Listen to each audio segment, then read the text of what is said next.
Hello and welcome. Today we're looking at organic chemistry reactions, part 5. And when you look at this first reaction, we have an ester on this side,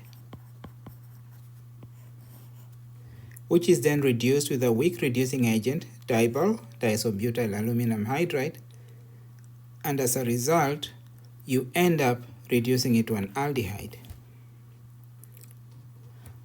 On this other side, we have an acid halide, acid bromide in this case, and when you reduce that, you also end up with an aldehyde. When you use a stronger reducing agent like lithium aluminum hydride, also written as LiAlH4, you end up reducing the ester to an alcohol, so you add 2 hydrogens there, and the amide is reduced to an amine. When you use Dibal, again, the ester will reduce to an aldehyde, but the amide will be reduced to an amine. So that carbonyl becomes CH2. Next, with Grignard reagent, in this case you get CH3 minus nucleophile, and that will add 1, 2. So this is position 1, 2, 3, and 4. And when you use a Grignard reagent, it will add to position 2, so you end up adding the Grignard, the CH3, the alkyl group from the Grignard to that position.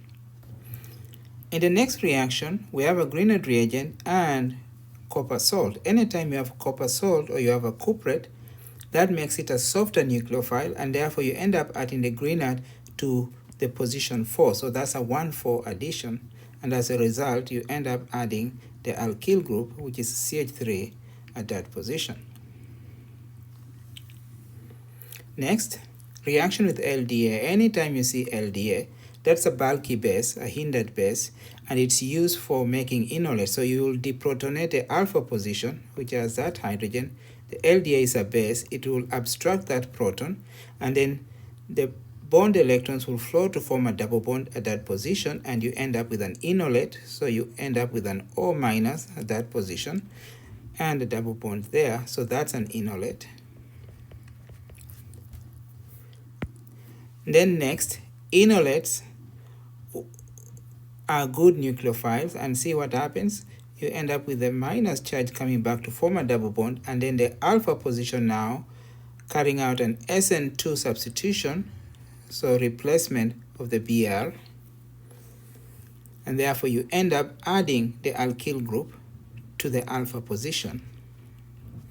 Let me number the carbons: 1, 2, 3, 4, and 5.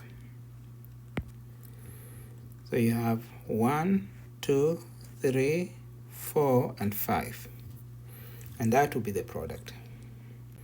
Next, we're using hydrazine with potassium hydroxide, and that's Wolff-Kishner reduction. What happens is that you end up cleaving the carbonyl and instead adding 2 hydrogens there.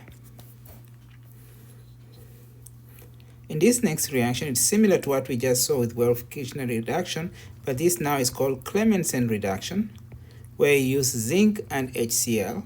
You end up cleaving the carbonyl and replace that with 2 hydrogens, so you reduce that to a CH2. Thank you very much for your time. If you enjoyed this presentation, please like the video and also subscribe.